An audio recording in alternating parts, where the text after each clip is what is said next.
ہم سب کچھ معاف کر دیں گے. امریکی اور ڈونلڈ لو تم ہو کون ہمیں معاف کرنے والے؟ اور اندر کے میر جعفر اور میر صادق کی وجہ سے چوروں کی حکومت ہمارے اوپر مسلط کی گئی کہ اگر مجھے کچھ ہوا تو پاکستان کی عوام، آپ نے مجھے انصاف دلوانا ہے.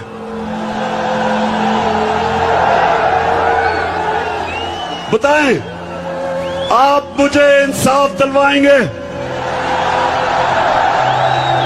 آپ نے میرے سے آج 2 وعدے کرنے. ایک کہ جب خدا نخواستہ اگر کچھ ہوتا ہے مجھے، تو جو ویڈیو پبلک میں جائے گی، جن جن لوگوں کے میں نے نام لیے، آپ نے ان سے ایک ایک کو انصاف کے کٹہرے میں کھڑا کرنا. اس سے کیا ہوگا؟ اس سے یہ ہوگا کہ پاکستان کی تاریخ میں پہلی دفعہ طاقتور قانون کے نیچے آئے گا. میرے نبی صلی اللہ علیہ وسلم نے آج سے 1500 سال پہلے کہا تھا، فیصل آباد آج سے 1500 سال پہلے انہوں نے کہا تھا کہ قومیں تباہ تب ہوتی ہیں جب چھوٹا چور جیل میں جاتا ہے اور بڑے ڈاکو کو وہ ریاست نہیں پکڑ سکتی، اس کو قانون کے نیچے نہیں لا سکتی، وہ انصاف نہیں کر سکتی. جو قومیں انصاف نہیں کر سکتی تباہ ہو جاتی ہے. اس لیے میں نے آپ سب کو کہا ہے کہ جب آپ وہ ویڈیو کیسٹ دیکھیں گے، آپ نے سب نے مجھے اور اس ملک کو انصاف دلوانا ہے. دلواؤ گے؟ اور دوسرا، آپ نے وعدہ کرنا میرے سے، آپ نے میرے سے یہ وعدہ کرنا ہے کہ آپ ہو میرے نبی صلی اللہ علیہ وسلم کی امت، دنیا کے سب سے عظیم لیڈر. آپ نے کبھی بھی کسی قسم کی غلامی قبول نہیں کرنی. تو میرے پاکستانیوں، میرے غیور دلیر پاکستانیوں، کبھی ایک اور وعدہ کرنا ہے، آپ نے کبھی کسی اس پارٹی کو ووٹ نہیں دینی جن کے لیڈروں کا پیسہ ملک سے باہر پڑا ہو. جب یہ دیکھا کہ اچھا یہ تو لوگ بھی نکل رہے ہیں، اور خوف آنا شروع ہو گیا اسلام آباد کا کہ اسلام آباد میں عوام کا سمندر آنے لگا ہے، تو فیصلہ کیا کہ اس طرح تو بات نہیں بنے گی، اس کو دنیا سے ہی فارغ کیا جائے. تو میں نے اس لیے فیصل آباد کے لوگوں اور میرے پاکستانی قوم جو دیکھ رہی ہے، میں نے اس لیے ایک ویڈیو ریکارڈ کیا. اس ویڈیو کے اوپر میں نے ایک کا نام لیا ہے جو اس سازش میں ملوث تھا، جو پچھلی گرمیوں سے سازش ہو رہی تھی. ایک کا میں نے نام لیا ہے اس ویڈیو میں. اور میں نے یہ کیوں کیا؟ کیونکہ مجھے پتا ہے پاکستان کی تاریخ کبھی بھی اس ملک میں طاقتور مجرم کو نہیں پکڑا جاتا. لیاقت علی خان کے پیچھے، قتل کے پیچھے کون تھا؟ کبھی نہیں کوئی پکڑا گیا. ذوالفقار علی بھٹو کا جو جوڈیشل مرڈر ہوا، کسی کو سزا نہیں ملی. ضیاء الحق کا جہاز جو گرایا گیا، کسی کو نہیں پتا چلا. اس لیے میں نے فیصلہ کیا کہ ساری میری قوم کو پتا چلنا چاہیے کہ اس سازش کے پیچھے کون تھا. ڈاکٹر الوی پاکستان کے پریزیڈنٹ نے پاکستان کے چیف جسٹس کو خط لکھا اس نے وہ مراسلہ بتایا جدھر امریکی ڈونلڈ لو نے پاکستان کے سفیر کو واشنگٹن میں بلا کے دھمکی دی کہ اگر عمران خان کو تم نہیں نکالو گے، عدم اعتماد کو کامیاب نہیں کرو گے اس کے خلاف، تو پاکستان کو مشکلوں کا سامنا کرنا پڑے گا۔ دھمکی دی اس نے۔ سوچیں، 22 کروڑ کا پاکستان کا منتخب پرائم منسٹر اور ایک ہمارے ایمبیسڈر کو دھمکی دیتا ہے کہ اپنے پرائم منسٹر کو اگر تم نہیں نکالو گے جو سازش تھی عدم اعتماد کی، تو پاکستان کو مشکلوں کا سامنا کرنا پڑے گا۔ اور پھر کہتا ہے کہ اگر یہ سازش کامیاب ہو گئی، یعنی عدم اعتماد کامیاب ہو گیا، تو ہم سب کچھ معاف کر دیں گے، ہم سب کچھ معاف کر دیں گے۔ امریکی اور ڈونلڈ لو، تم ہو کون ہمیں معاف کرنے والے؟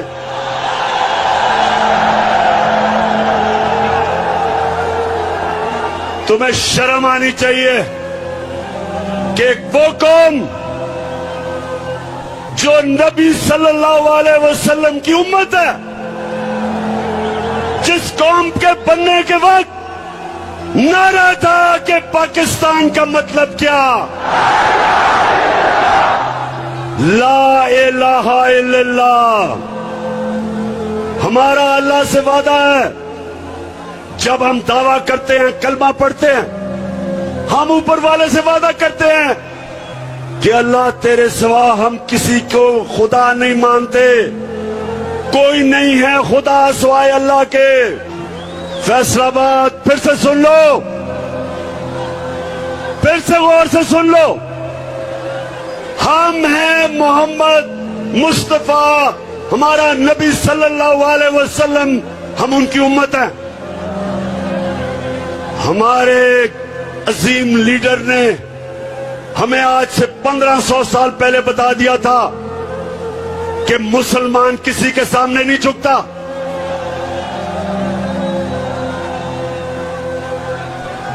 اس نے ہمیں یہ ہدایت کی تھی کہ لا الہ الا اللہ انسان کو غیرت دیتا ہے، ایک چھوٹے سے انسان کو بڑا انسان بنا دیتا ہے۔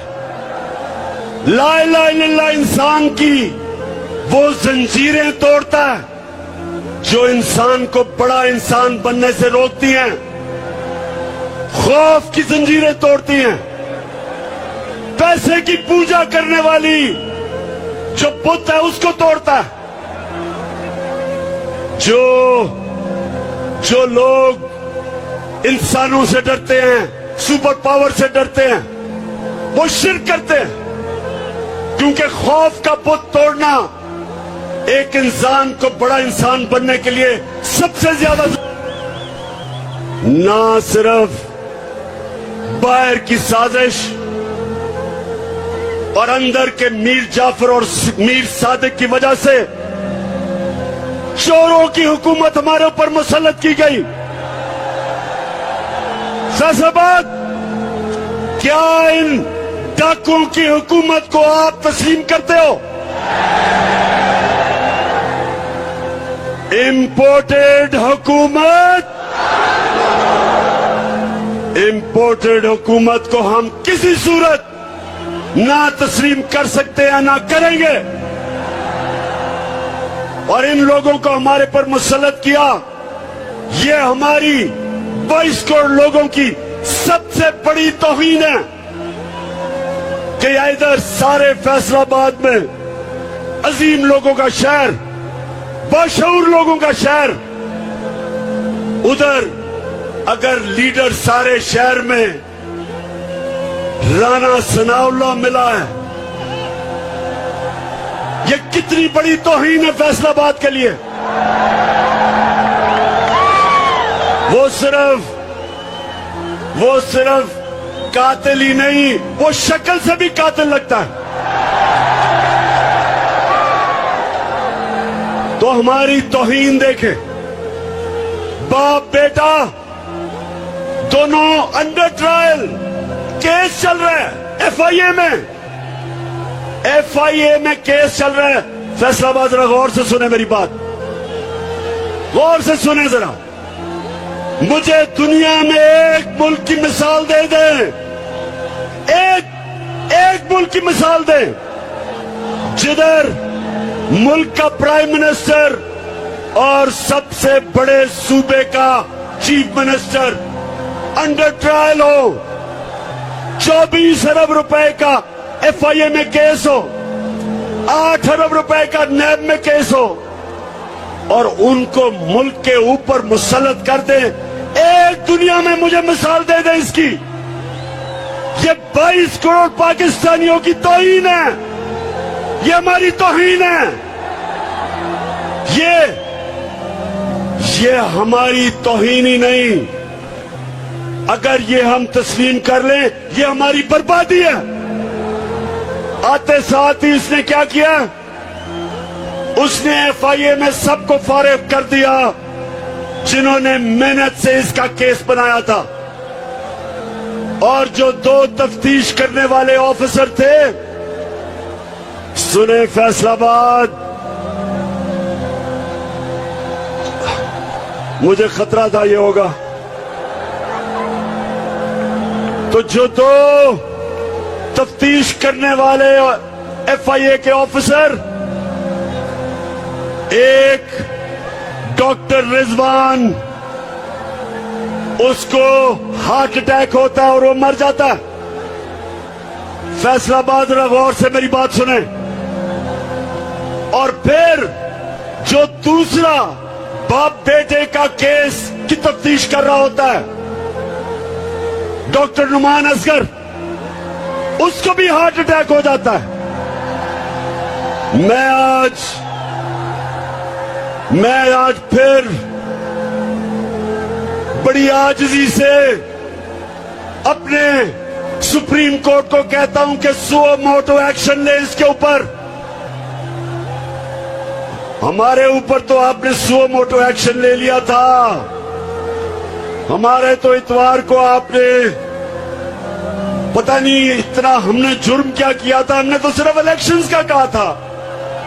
ہم تو کہہ رہے تھے بجائے سازش کے ایک چوروں کو پر مسلط کریں، آپ الیکشنز کروائیں اور عوام کو فیصلہ کرنے دیں کہ کس نے پاکستان کی قیادت کرنی ہے۔ لیکن آپ نے سو موٹو ایکشن لے لیا تھا، تو میں بڑی عاجزی سے کہتا ہوں، اپنے سپریم کورٹ کو عاجزی سے کہتا ہوں کہ ایف آئی اے کے اوپر ایکشن لیں، سو موٹو ایکشن لیں، پتہ چلوائیں کہ ڈاکٹر رضوان کو ہارٹ اٹیک کیسے ہوا، اور یہ جو دوسرا نعمان اصغر